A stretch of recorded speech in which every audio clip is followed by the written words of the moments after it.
There's a statement making waves across social media right now, a bold and emotional one. Someone said, "Fulani are the problem of Nigeria." That line alone has gotten a lot of Nigerians talking, arguing, and even questioning what really lies behind our national challenges. But is it really about one group, or is there a bigger story that people are not seeing? Now let's talk about it, because if we don't understand what's happening, we'll just keep blaming faces instead of fixing issues. My people, don't forget to like this video and subscribe, because what I'm about to break down will open your eyes to how deep this matter truly goes. So, the truth is, Nigeria's insecurities didn't start today.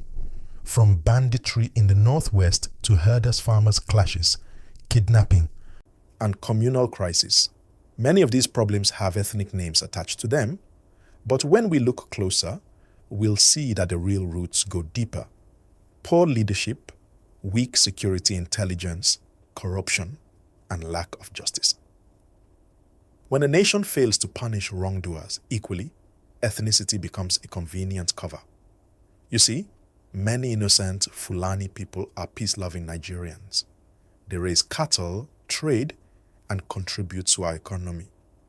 But because of the actions of a few criminal elements, especially those involved in armed herding, kidnapping, or banditry, a whole group ends up being stereotyped.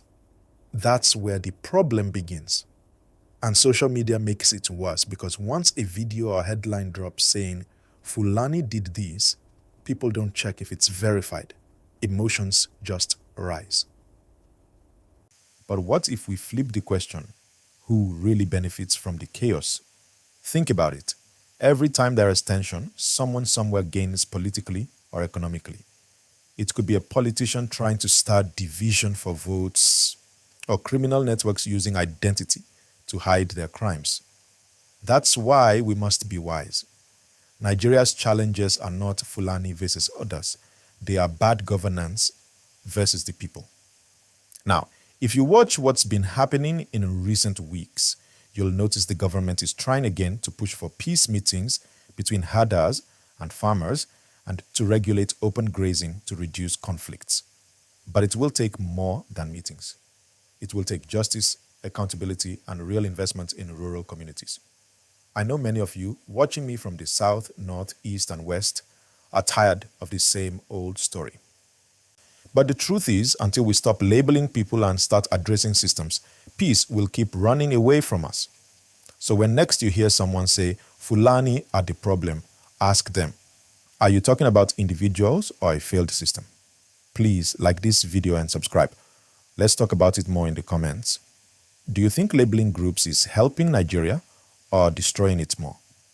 Share your thoughts, because your opinion matters here.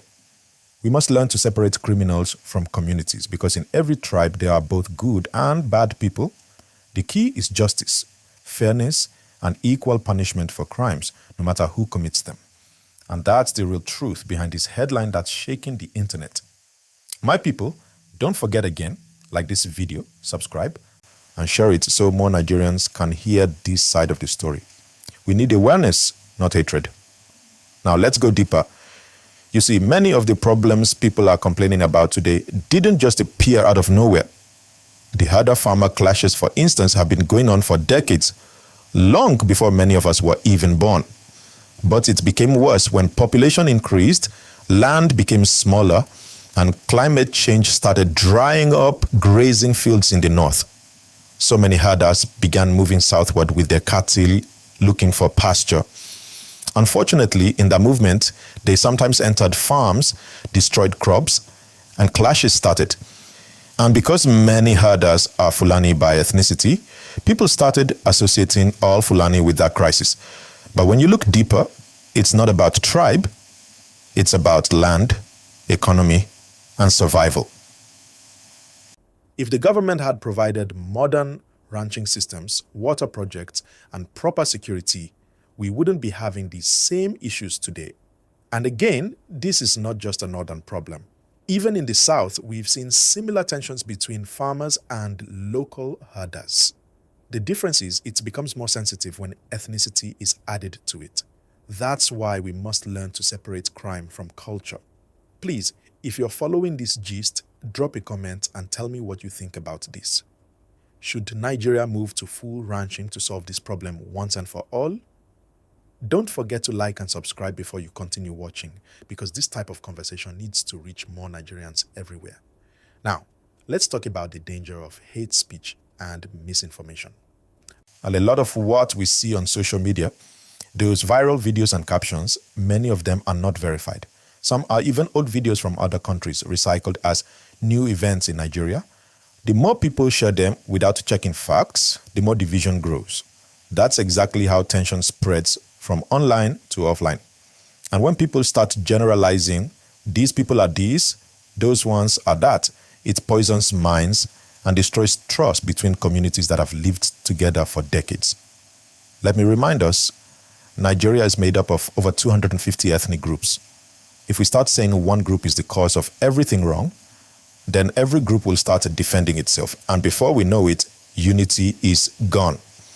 What we need now is more understanding and dialogue, not more accusations.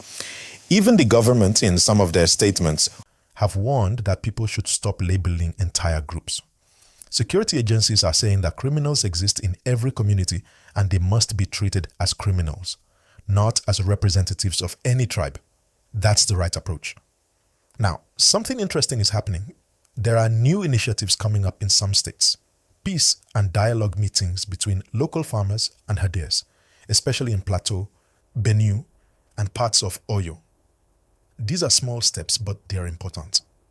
Because if people can sit and talk, solutions will come faster than if we keep fighting or spreading hate online. If you're watching me from outside Nigeria, this is the reality. The country is blessed with people from different backgrounds, but it's that same diversity that's sometimes used to divide us. But we can turn it around, we can make it our strength if we learn to talk honestly and treat everyone with fairness. So as we discuss headlines like this one, we must always ask questions. Who said it? Why was it said? And what effect will it have? That's what responsible citizens do. We don't just react emotionally, we think, we verify, and we speak with sense. And again, don't forget, if you're enjoying this kind of breakdown, please like this video, click that subscribe button, and turn on notifications so you won't miss any of our next analysis. We drop videos like this regularly to help you understand what's really happening behind the news. Now, let's wrap up this segment with one important message. Peace does not mean silence, it means understanding. When we speak up for truth, we do it with wisdom, not hatred. Nigeria can only move forward if every tribe and region is respected and treated fairly.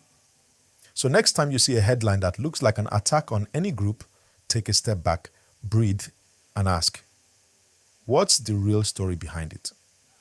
Because sometimes the people shouting the loudest are not looking for peace, they're looking for power. My people, let's stay alert, stay informed, and keep promoting unity. Once again, don't forget to like, subscribe, and share this video. I'll be back with another deep and balanced analysis on what's really going on in our country and the world. Now let's look at real-life examples that show how understanding and dialogue can change things.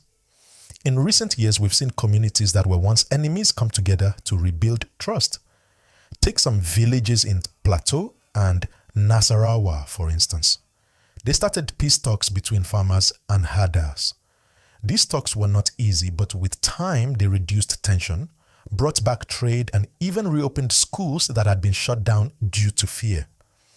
That shows that when people sit down and talk, peace begins to grow. Because the truth is, both sides are usually victims. Farmers lose their crops, herders lose their cattle, and families lose loved ones. Nobody wins when there's conflict. And for those who are watching from outside Nigeria, this is one of the biggest lessons from Africa. Most of our conflicts are not about religion or tribe. They are about justice and survival. When people feel ignored or mistreated, they become angry. That's why leadership matters. Now let's talk about how the media plays a big role. Many online platforms love sensational headlines because it gets clicks. But those same headlines can set communities against each other. If you notice, Whenever a crime happens, some headlines jump straight to ethnicity before even confirming details. That's wrong and dangerous. That's why on this channel, we always try to explain things in a balanced way. Not to defend anyone, but to show the full picture. So please like this video right now and subscribe, because we need more people who love truth, not just headlines. Another important thing to mention is education. Many of the people who fall into conflict are in rural areas with little access to information. Imagine if the government and NGOs invested more in peace education, teaching people about tolerance, dialogue, and how to settle disputes without violence. It would save lives and protect communities. We must also give credit to some Fulani youth groups who have publicly condemned violence. Some of them are even working with state governments to expose criminal herders or bandits who give their community a bad name. That's how it should be. Every tribe must help to fish out bad eggs from within. That's what real patriotism looks like. And to every Nigerian watching me right now, you also have a role. Don't spread unverified news. Before you forward that message or video to your WhatsApp group, pause and ask, is this true? Because once a wrong story spreads, it's hard to correct it. And that's how hatred starts growing. Let's also remember that our children are watching. The kind of conversations we have at home about other tribes will shape how they see the world.